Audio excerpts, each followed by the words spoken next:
Libro del profeta Isaías, capítulo 5.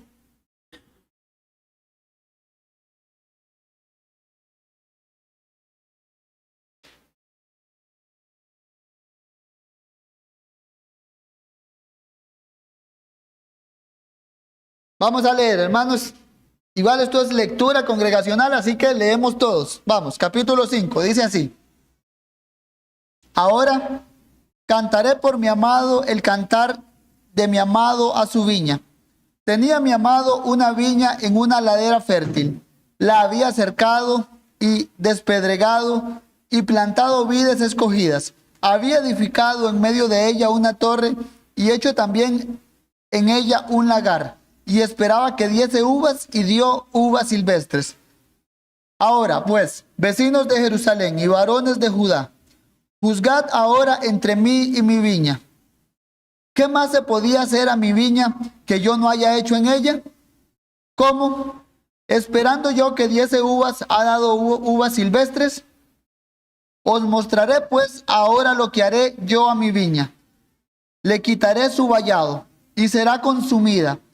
Aportillaré su cerca y será hollada. Haré que quede desierta. No será podada ni cavada, y crecerán el cardo y espinos. Y aún a las nubes mandaré que no derramen lluvia sobre ella. Ciertamente la viña de Jehová de los ejércitos es la casa de Israel, y los hombres de Judá planta deliciosa suya. Esperaba juicio, y he aquí vileza. Justicia, y he aquí clamor. Hasta aquí la lectura, mis hermanos, de la fracción que vamos a exponernos el día de hoy. Aquí, digamos, lo que estamos en otra nueva sección dentro de lo que llevamos del profeta Isaías. Recordemos que esta primera sección abarca de los capítulos 1 al capítulo 37. Y la misma dijimos que se titula, o por lo menos tiene la temática de lo que es el Rey Mesías. Poco a poco aquí el profeta nos va dando atisbos que conforme vayamos avanzando vamos a ver que va a ir desarrollando. Ya por ejemplo, la semana pasada nos dio el atisbo del día de Jehová, nos está dando como la primera aparición del renuevo que ya después va a aparecer como el siervo de Jehová en los capítulos 42 en adelante. Pero hasta el momento el profeta ha estado caracterizado por mensajes de juicio, promesa mesiánica, y una de las constantes que uno puede ver es que el profeta viene, anuncia juicio, anuncia redención y vuelve a repetir juicio, redención, juicio, redención. Es como la temática constante del profeta.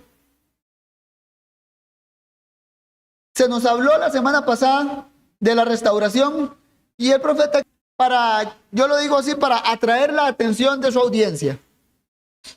Es como la estructura del movimiento temático del libro del profeta Isaías. Es como un ciclo, digo yo, o como llaman un bucle donde va así dando vueltas, ciclo de juicio, redención, solo que cada vez es como una espiral. Juicio, redención, y se va ampliando porque el profeta va dando ideas más grandes. En esta sección que acabamos de leer, estamos, digamos, ante una de esas caídas en el flujo temático. ¿Por qué? Lo que vimos la semana pasada fue otra vez la Jerusalén, llamémoslo celestial, o la Jerusalén glorificada, y nuevamente el profeta, ¿qué hace hoy? Aterriza otra vez a la Jerusalén terrenal. ¿Para qué? Para dejar al descubierto el ingrato corazón del pueblo de Israel. Y ahora vamos a ver también una faceta más en el profeta Isaías. En los capítulos anteriores al profeta lo veíamos como profeta, literalmente. Ya él decía palabra de Jehová, o visión, o palabra que vio el profeta Isaías, o esta es la visión de Isaías, hijo de Amós. Ahora tenemos al profeta como, por un término moderno, como cantante. Ya, las versiones antiguas dicen como trovador. El profeta Isaías aquí viene entonces, veámoslo así, de una escena de bodas. Recordemos el capítulo anterior que nos hablaba de que sobre toda gloria de Israel habrá un dosel, habrá como esa cámara nupcial, y como en toda boda hay un trovador. Y el trovador de esta boda es el profeta Isaías. Mediante una canción o mediante un cántico o un tipo de, llamémoslo así, una fracción poética dentro de esta profecía, el profeta viene a anunciar otra vez el juicio que Dios tiene sobre Israel. El profeta lo que quería era algo claro, que Israel entienda el mensaje, sea por palabra, sea por visión, o aquí lo vamos a ver, sea por medio de un canto. Ya el profeta, digámoslo así, tenía una función muy versátil. Profeta, vidente y llamémoslo cantante. Pero el punto focal de él era, de alguna manera este pueblo tiene que entender lo que Dios va a hacer en medio de ellos. Ya les hablé del juicio, les hablé de sus ciudades saqueadas, no hicieron caso. Les hablé del juicio, les fue bien con los ídolos, Dios los entregó a la idolatría, no hicieron caso. Ahora viene el profeta, les voy a cantar. Les voy a cantar acerca del juicio venidero para ellos, a ver si ahora atienden. Eso es como el eje para que tengamos una idea contra el pasaje que nos vamos a enfrentar, o es como la columna vertebral del tal, es un canto. Y entonces, para ya comenzar a ver los pasajes, vamos a proponernos 3 perícopas o 3 subtítulos, que son, número 1, el canto sobre la viña, número 2, la pregunta sobre la viña, y número 3, el juicio que Dios trae a la viña. Veamos entonces el primero, el cántico sobre la viña. Versículos 1 y 2. Leemos, dice: ahora cantaré por mi amado el cantar de mi amado a su viña. Tenía mi amado una viña en una ladera fértil. La había cercado y despedregado y plantado de vides escogidas. Había edificado en medio de ella una torre y hecho también en ella un lagar. Y esperaba que diese uvas y dio uvas silvestres. Entonces primero notemos, como decía, el profeta llega cantando. Dice, ahora cantaré. También debemos prestar atención que aquí hay varios personajes. Número 1 está el profeta. Ahora cantaré. Después dice, el cantar de mi amado. Es decir, hay alguien que se caracteriza en esta poesía como el amado del profeta. Y por último, está un tercer personaje que es la viña. Ahora cantaré, personaje número 1, mi amado, personaje número 2, y el amado a su viña. La viña podemos verla aquí como ese personaje número 3 dentro de este canto o esta poesía. Isaías, entonces dijimos, hace un cambio no de contenido, sino de forma. Ya no viene a dar una profecía, sino que viene a dar un canto. Pero a pesar de ser un canto, siempre mantiene la misma estructura, o siempre el mismo está pegado a su rol de profeta. ¿Por qué? Ahora cantaré por mi amado el cantar, ¿de quién? De mi amado a su viña. Es decir, el profeta viene a entonar un canto que no nació de él, sino que es el cantar de mi amado a su viña. Lo que el amado del profeta tiene que decirle a su viña es lo que el profeta se ha propuesto entonces entonar, llamémoslo así, a manera de una trova. ¿Para qué? Para que su misma viña lo escuche.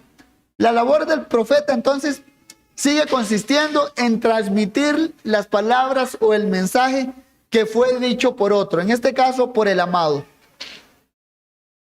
Creo que debe ser natural entender entonces que el amado del profeta no es otro que Dios.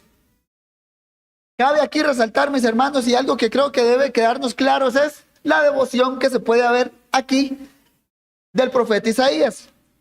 Ya, el amado de Dios, o mi amado, le dice el profeta. A lo que voy con esto, mis hermanos, es que el profeta, se puede ver aquí ya un poco de la personalidad de quién fue Isaías, hijo de Amós. Y de este texto podemos decir, Isaías amaba a su Dios, ya él era mi amado. Yo vengo a hablar aquí lo que mi amado tiene que decirles. Era un canto que iba dirigido a una viña, y por eso la viña y el contexto anterior, es ahí donde yo les digo, ¿qué tipo de canción esperarían sus oyentes que este amado del profeta trajera a esa viña? Salmo 128:3 nos da un ejemplo de una poesía sobre una viña. Dice: tu mujer será como vid que lleva fruto a los lados de tu casa, tus hijos como plantas de olivo alrededor de tu mesa. Este era un salmo que tradicionalmente se recitaba en las bodas antiguas en Israel. ¿Por qué? Porque era la bendición de la vid o la bendición de Jerusalén, la madre, hacia las hijas de Sión.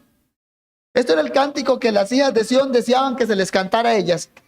Que ellas debían verse a sí mismo como las vides de Dios. Así como Sión era fructífera y Dios la multiplicó, sacó una vid de Egipto, como dice el Salmo 80, y la expandió, la fructificó. Ese tipo de cántico era el que las mujeres entonces en el antiguo Israel esperaban que se entonaran sobre ellas. Cánticos de fertilidad, de ser fructíferas, de ser... La imagen del Salmo es ser llenas de hijos. Por un lado, también esto a mí no deja de impactarme. ¿Por qué? Porque este tipo de cánticos, mis hermanos, no es el que la mujer moderna desea. La mujer moderna no desea que se le entonen este tipo de cánticos que lleva fruto a ambos lados de tu casa, tus hijos. No, el mundo no quiere hijos. Las mujeres del mundo no quieren hijos. Pero veamos la dignidad que tenían en el Antiguo Testamento. Ya, Dios deseaba que esos cánticos inspirados por el Espíritu Santo se le recitaran ¿a quién? A las hijas de Sión. Ahora, ¿qué voy con esto? Posiblemente los israelitas aquí esperaban, llamémoslo así, en esta imagen, que el profeta trajera entonces un cántico de bodas. ¿Por qué? Recordemos, sobre toda gloria habla un dosel. Isaías 4:5, esa cámara nupcial donde se consuma el pacto matrimonial. La escena apta para un trovador, entonces, que traiga una canción de boda a los agasajados. Y el profeta con ese cántico, lo que viene a hacer es, por decirlo así, arruinarse en la boda. No trae esa canción de fertilidad, no trae esa canción donde desea que Israel dé fruto y sea fructífera, sino que viene y les entona lo que acabamos de leer, que el amado tenía una viña, que trabajó en ella, que la cercó, puso torres de vigías, y que la viña dio uvas silvestres. El profeta viene entonces en medio de este canto a describir así: al amado lo ve como teniendo un cuidado completo por la viña, puso una torre de vigilancia. El punto es, el amado quería disfrutar de su viña, deleitarse en el fruto que iba a obtener de su viña. ¿Y qué pasó? En el versículo 2, esperaba que diese uvas y dio uvas silvestres. Esperaba un buen fruto y obtuvo un mal fruto. Imagen similar se nos da en Segunda de Reyes 4. Segunda de Reyes 4:39, leámoslo. Dice: y salió uno al campo a recoger hierbas, y halló una como parra montés, y de ella llenó su falda de calabazas silvestres, y volvió y las cortó en la olla del potaje, pues no sabía lo que era. Después sirvió para que comieran los hombres, pero sucedió que comiendo ellos de aquel guisado, gritaron, diciendo: varón de Dios, hay muerte en esa olla, y no la pudieron comer. Estos hombres, ¿qué esperaban? Comer. Se encontraron un fruto, wow, qué bien se ve. ¿Y qué dijeron? No, hay muerte aquí. Porque eran calabazas silvestres, eran venenosas, engañosas al ojo. Y mis hermanos, es una imagen muy normal que el Señor usa en la Biblia, particularmente en el Antiguo Testamento, donde se espera que haya buen fruto, o se le ve como a las naciones ajenas a Israel, lo que había era mal fruto. Deuteronomio 32, versículo 32, dice así: porque de la vid de Sodoma es la vid de ellos, y de los campos de Gomorra las uvas de ellos son ponzoñosas, racimos muy amargos tienen, veneno de serpientes es su vino, y ponzoña cruel de áspides. Ya, la vid de Sodoma, dice, es mala, muy diferente a la vid de Israel. Lo que crece en los campos de Gomorra, dice, de ellos son uvas ponzoñosas, racimos amargos, Ya, hay una comparación del fruto de los paganos y el fruto de Israel. Yo creo que ustedes ya lo han escuchado. Personalmente a Gina y a mí nos pasó algo muy similar. En nuestra antigua casa teníamos como una enredadera de uvas y soltaba unos racimitos muy bonitos. Y nosotros, engañados, fuimos, las cogimos. Mira qué bueno, uvas. Y cuando uno probó eso, feo. Ya era una semillota grande, nada de fruto como tal de la uva. Yo siento que al profeta le pasó algo así, o Dios mismo esperaba que el pueblo diese uvas y le dio uvas silvestres. ¿Como quién? Como estas de Sodoma. Porque la vid de Sodoma es la vid de ellos. ¿Cómo? Las uvas de ellos son ponzoñosas, racimos muy amargos tienen. ¿Y qué pasaba cuando hacían, digamos, los vinos? Veneno de serpientes es su vino. Es decir, no se puede tomar eso. Ponzoña cruel de áspides. Por un lado, mis hermanos, quiero que esta primera parte nos quede. Número 1, recalcar la devoción que el profeta tenía hacia su Dios. ¿Cuál debe ser el objeto supremo de nuestro amor y nuestra devoción? La respuesta es Dios. ¿Podemos con limpia conciencia, mis hermanos, llamar a Dios como lo hacía el profeta, mi amado? No como algo supersticioso o confianzudo como lo hacen muchos, sino como de verdad, devoción real del corazón creyente hacia Dios. El objeto de nuestro amor, ya, el objeto predilecto de nuestro amor, sí o sí, debe ser Dios. No se puede servir a dos señores, no se puede amar a las riquezas y a Dios, enseñaba el Señor Jesucristo. ¿Por qué? Dios exige la primacía en nuestro corazón, Dios exige el primer lugar en nuestras vidas. Y de ahí la pregunta, mis hermanos, que debemos hacernos es, ¿se lo estamos dando? ¿Amamos a Dios tal cual Él nos lo pide, con todo nuestro corazón, con todas nuestras fuerzas, con toda nuestra mente? Ya eso implica el todo del yo. Y lo amamos tan sinceramente que de verdad podemos acercarnos a Él por la mediación del Señor Jesucristo y decirle, amado, yo me presento delante de mi amado. Hoy el domingo voy a reunirme a la iglesia. ¿Por qué? Porque ahí va a estar presente, ¿quién? Mi amado. La devoción, mis hermanos, a Dios debe reflejarse en un amor real y que se exprese, ya sea verbalmente hacia Dios y además que las personas incluso noten cómo ama a Dios esa persona. Y la manera clave es, si me amáis, guardad mis mandamientos. Esas expresiones que deben salir de la boca del cristiano de mi amado, amo a Dios, deben ir acompañadas de la obediencia a sus mandamientos. ¿Cómo sabemos si amamos a Dios? Con todas nuestras fuerzas, con toda nuestra alma, con toda nuestra mente. Si me amáis, guardad mis mandamientos. Segunda parte, mis hermanos, veamos la pregunta que se hace sobre la viña. Versículo 3. Ahora pues, vecinos de Jerusalén y varones de Judá, juzgad ahora entre mí y mi viña.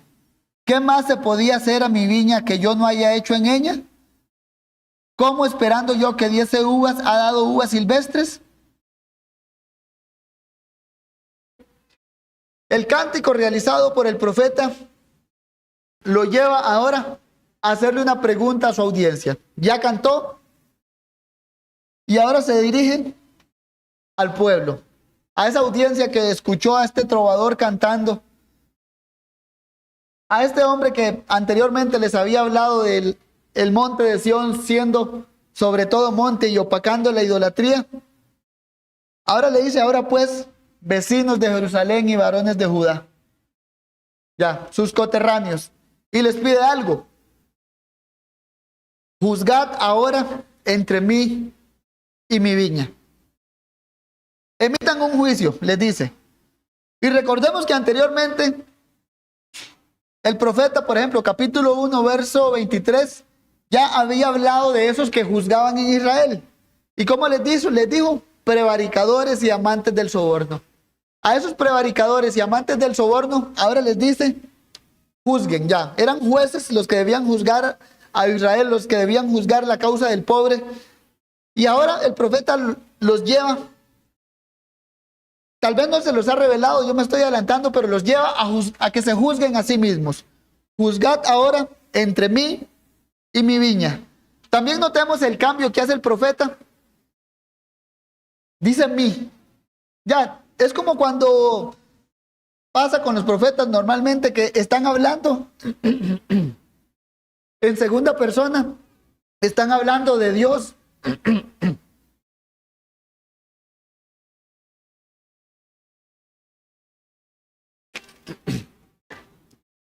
Están hablando de Dios, de Él, y de un pronto a otro ese Dios se transforma en el yo. Dios empieza a hablar, digámoslo así, en primera persona a través de ellos. Y es lo que hace el profeta aquí. Juzgad ahora entre mí y mi viña. Dios mismo hablando en primera persona. Y la pregunta que les hace, ahora sí. Ahora, pues, vecinos de Jerusalén y varones de Judá, juzgad ahora entre mí y mi viña. ¿Y qué deben hacer? ¿Qué más se podía hacer a mi viña que yo no haya hecho en ella? ¿Cómo esperando yo que diese uvas, ha dado uvas silvestres? Y la pregunta sencilla es un ¿qué más? ¿Qué más se puede hacer? ¿Por qué? Ya hizo todo, es la idea. Es de esas preguntas que ya, cuando se le preguntan a alguien, ocurre ese silencio incómodo que no quieren responder. ¿Qué más se puede hacer por mi viña? Y estos jueces de Israel, prevaricadores y amantes del soborno, se quedan así. ¿Por qué? ¿Qué más se puede hacer? La había cercado, la había despedregado, había plantado vides escogidas, ya no cualquier vid, vides escogidas, había edificado en medio de ella una torre, había puesto un guardia que vigilara la vid, había hecho también un lagar para hacer buen vino y esperaba que diese uvas, ya lo normal. Después de todo ese trabajo, lo normal era que hubiese dado uvas. Y el profeta lo que le dice es, ¿qué más se puede hacer? Y la respuesta a eso, como sabemos, es silencio incómodo o un rotundo nada. Ya nada más se puede hacer por esa viña. Por decirlo así, si la viña pudiera personificarse, si la viña pudiera levantarse y hablar, no tuviera excusa alguna para decir que fue por falta de cuidados que ya no está dando fruto. Aquí hay cierto paralelo, mis hermanos, con la revelación natural que quiero que también veamos. Cuando hablo de revelación natural, recordemos, es la creación como tal. Como lo dice Pablo en Romanos 1, la revelación natural deja al hombre sin excusa. ¿En cuanto a qué? En cuanto a que todo es obvio, a que apunta de que hay un Dios.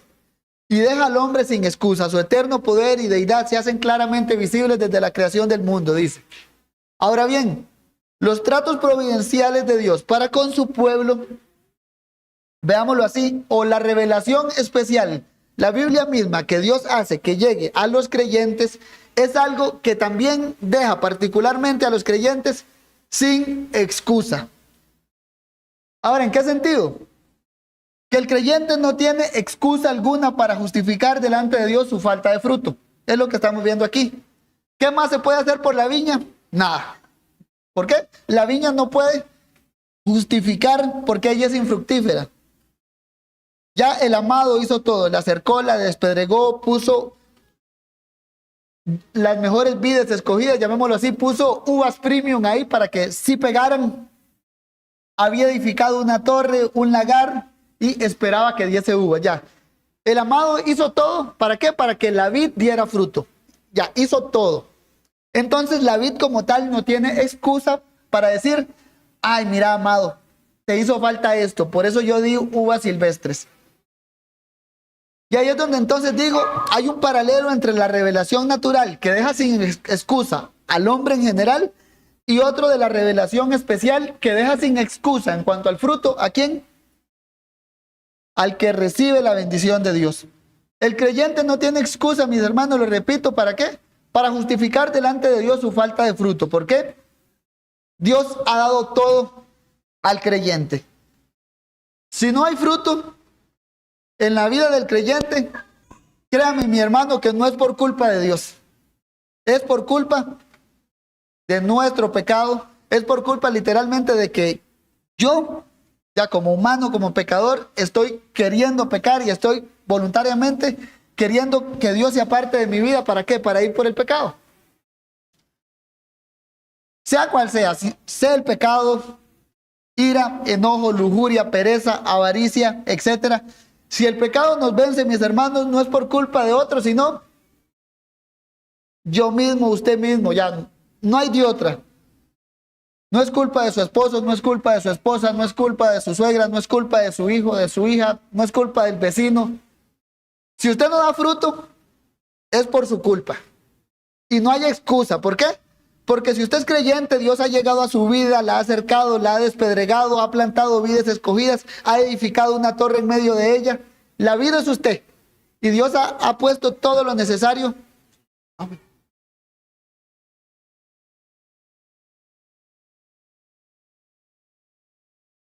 Dios ha puesto todo lo necesario. ¿Para qué? Para que usted dé fruto. Dios ha trabajado, veámoslo así, tanto en su viña, mis hermanos, que no nos hace falta nada para andar en santidad, o usemos el término del profeta, para dar uvas, para dar fruto. Dios nos ha dado todo lo necesario, un nuevo corazón, su Espíritu Santo, su ley escrita en nuestros corazones. ¿Para qué? Para que nuestro corazón quiera andar en pos de esa ley. Nos ha dado una iglesia, nos ha dado hermanos, nos ha dado, como fuimos enseñados en la mañana, un sumo sacerdote que intercede por siempre. La muerte ya no muere más, ya siempre está intercediendo por nosotros. Ya el trabajo del amado por su viña en nosotros es perpetuo. No hay excusa entonces para que no demos frutos. Leamos segunda de Pedro, capítulo 1, versículo 3. Segunda de Pedro, capítulo 1, versículo 3.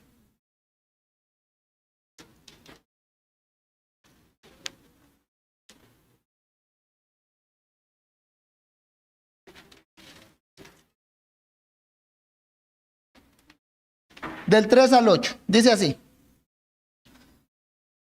como todas las cosas que pertenecen a la vida y a la piedad nos han sido dadas por su divino poder mediante el conocimiento de aquel que nos llamó por su gloria y excelencia, por medio de cuales nos ha dado preciosas y grandísimas promesas, para que por ellas llegases a ser partícipes de la naturaleza divina, habiendo huido de la corrupción que hay en el mundo a causa de la concupiscencia. Vosotros también, poniendo toda diligencia, por esto mismo, añadid a vuestra fe virtud, a la virtud conocimiento, al conocimiento dominio propio, al dominio propio paciencia, a la paciencia piedad, a la piedad afecto fraternal, al afecto fraternal amor. Porque si estas cosas están en vosotros y abundan, no os dejarán estar ociosos, veamos, ni sin fruto en cuanto al conocimiento de nuestro Señor Jesucristo. ¿Cómo empieza el verso 3? Como todas las cosas que pertenecen a la vida y a la piedad, ¿qué dice? Nos han sido dadas por su divino poder. ¿Qué son todas las cosas que pertenecen a la vida y a la piedad?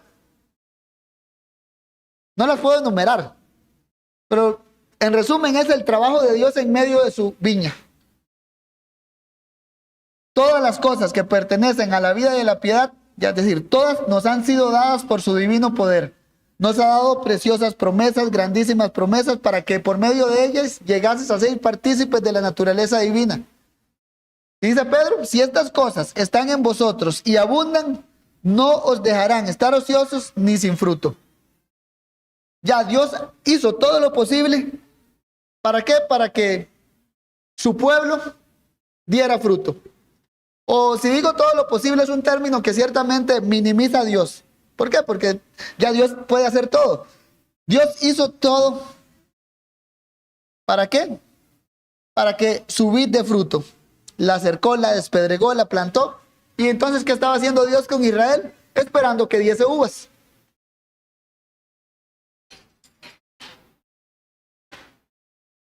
En Cristo, mis hermanos, lo que quiero que nos quede claro entonces es, tenemos absolutamente todo lo necesario para que como creyentes seamos fructíferos.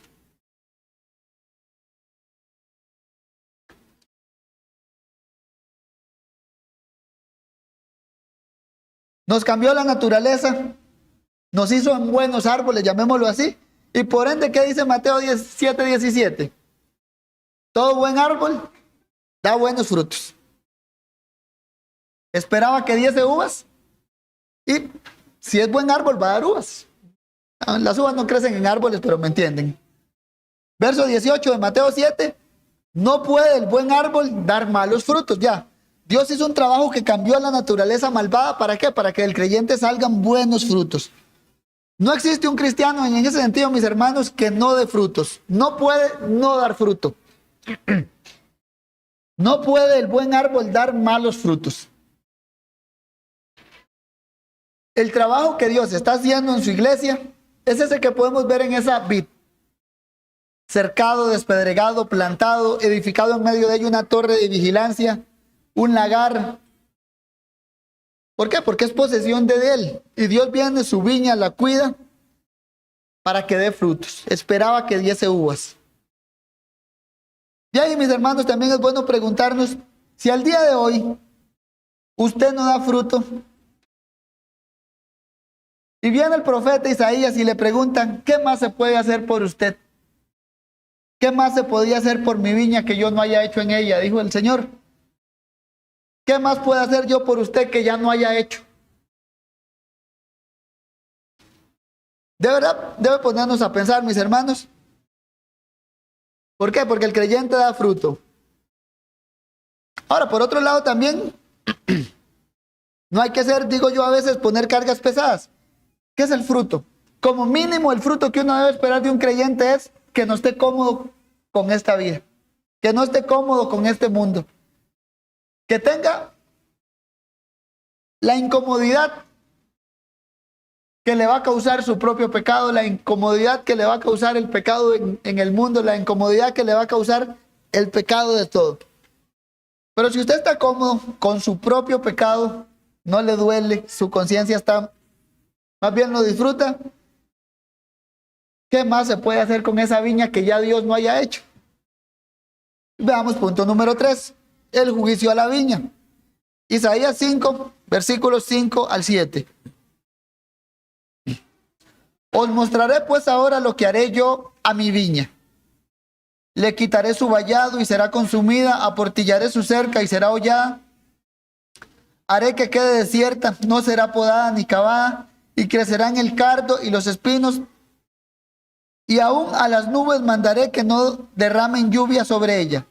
Ciertamente la viña de Jehová de los ejércitos es la casa de Israel y los hombres de Judá planta deliciosa suya. Esperaba juicio y he aquí vileza, justicia y he aquí clamor. Dado que no se podía hacer nada por la viña, lo que queda es destruirla. Puso a juzgar a los hombres de Israel, ¿qué más se puede hacer por mi viña que yo no haya hecho? Y la respuesta la da el mismo Dios. Os mostraré pues ahora lo que haré con mi viña. Ya hizo todo lo que debía hacer. ¿Para qué? Para que esta viña diese uvas. Y como no los dio, le quitaré su vallado, será consumida, aportillaré su cerca, será hollada. La viña inútil tiene que ser destruida. Llevándolo al Nuevo Testamento, a Juan 15, esos pámpanos que no dan fruto, cortados. Es lo que está haciendo aquí el Señor. Primero a la viña, ¿qué hace? Le quita su vallado, le quita esa celda de protección, digámoslo así, ese alambre o esa valla. ¿Para qué? Para que sea consumida, es decir, para que haya libre entrada a la viña y quien quiera vaya y se coma lo que hay ahí, sean bestias, sean ladrones, ya no va a tener protección la viña. Salmo 80, 12 lo dice así. ¿Por qué aportillaste sus vallados y la vendimian? Todos se pasan por el camino, la destroza el puerco montés y la bestia del campo la devora. Unos versículos antes, el mismo Salmo había dicho que Dios agarró una vid de Egipto y la trajo y la sembró en Canaán y la hizo fructífera. ¿Y ahora qué le está pasando a esa vid en Canaán? Le quitó la malla protectora y la destroza el puerco montés, la bestia del campo la devora. El juicio de la viña resulta en algo terrible. ¿Por qué? Porque la protección divina se aleja de su pueblo. Y en este caso, como lo vamos a ver después, la protección de Dios sobre su viña, sobre este Israel, se va a manifestar en que va a llegar a Siria y va a hacer esto mismo. Va a entrar a sus terrenos y va a destrozar todo. Ahora, notemos también, versículo 6.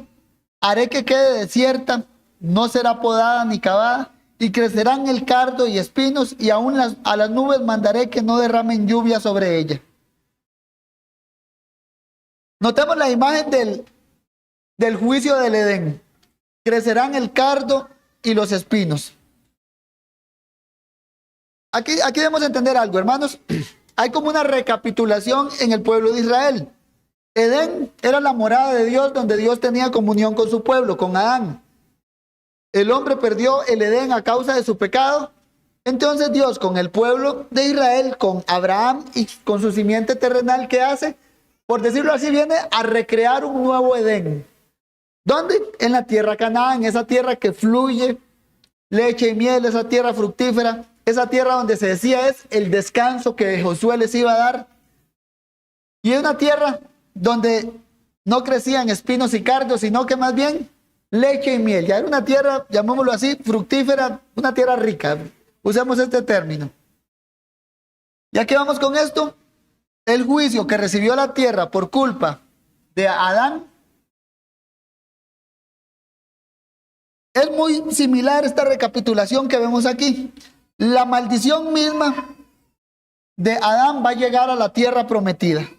Esta tierra que significaba el Edén restaurado para el israelita, viene a llenarse otra vez de maldición. Espinos y cardos habrán ¿en dónde? En la tierra prometida.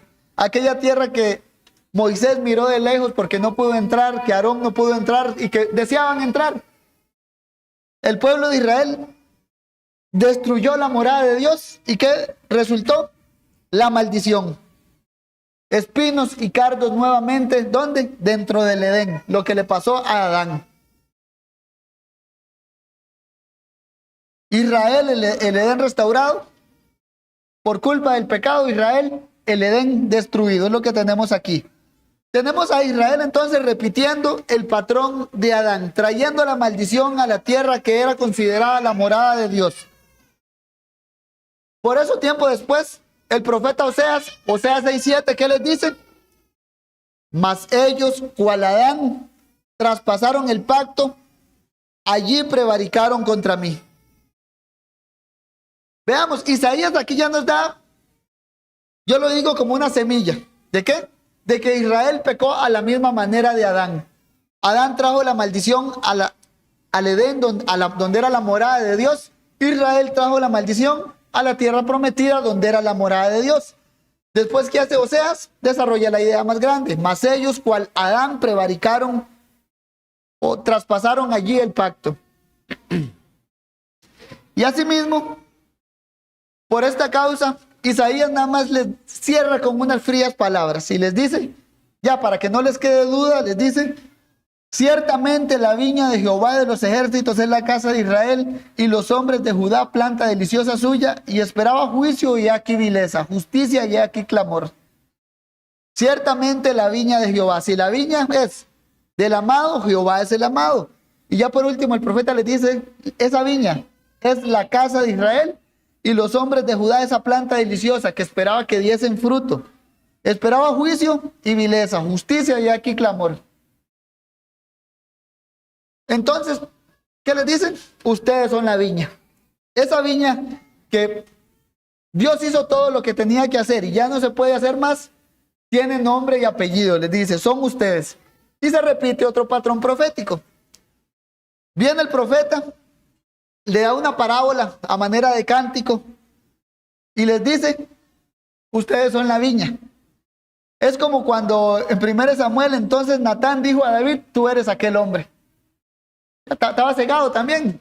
Le contó la historia del hombre que tenía muchos corderitos, pero que él quería aquel y no entendía. Tú eres ese hombre, David. Y es aquí lo que el profeta está haciendo. Ustedes son la viña. El buen fruto de justicia no llegó. ¿Y qué vio Dios? Solo vileza. ¿Y a qué voy con esto? La falta de fruto no queda impune. ¿Por qué? Jesús mismo viene a quitar a quienes, los pámpanos que no dan frutos.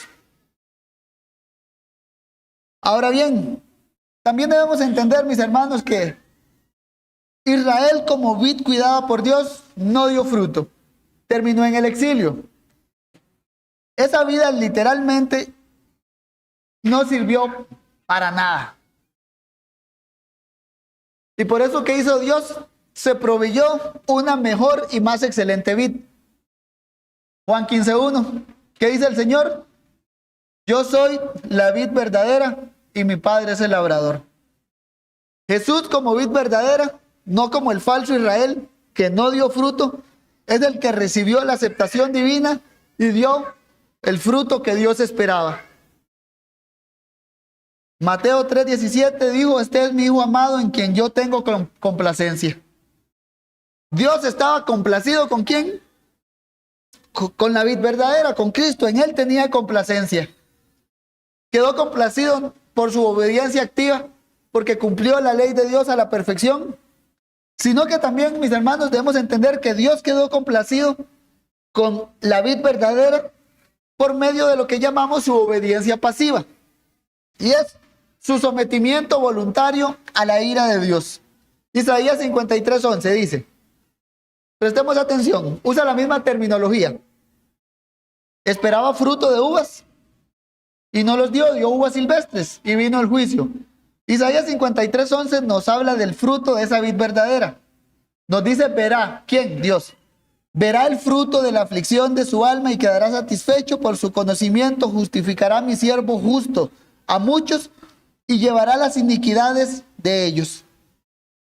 Dios va a ver el fruto ¿de quién? De la obediencia pasiva de Cristo. Verá el fruto de la aflicción de su alma y ¿cómo quedará? Satisfecho. Esperaba que diese uvas y dio uvas, la vid verdadera. Y por eso lo llama mi siervo justo. Esperaba juicio. ¿Y qué le dio a Israel? Vileza. Esperaba juicio en la vid verdadera. Mi siervo justo. Y aquí tenemos las dos vides, la vid falsa de Israel y la vid verdadera del Mesías. Dios vio el fruto del Mesías, quedó satisfecho. Y por eso, en él, todo el que está unido a él, ¿qué dice? También la misma escritura, Juan 15:5. Yo soy la vid, vosotros los pámpanos. El que permanece en mí y yo en él, lleva mucho fruto. Porque separados de mí, nada podéis hacer. Si estamos unidos a Cristo,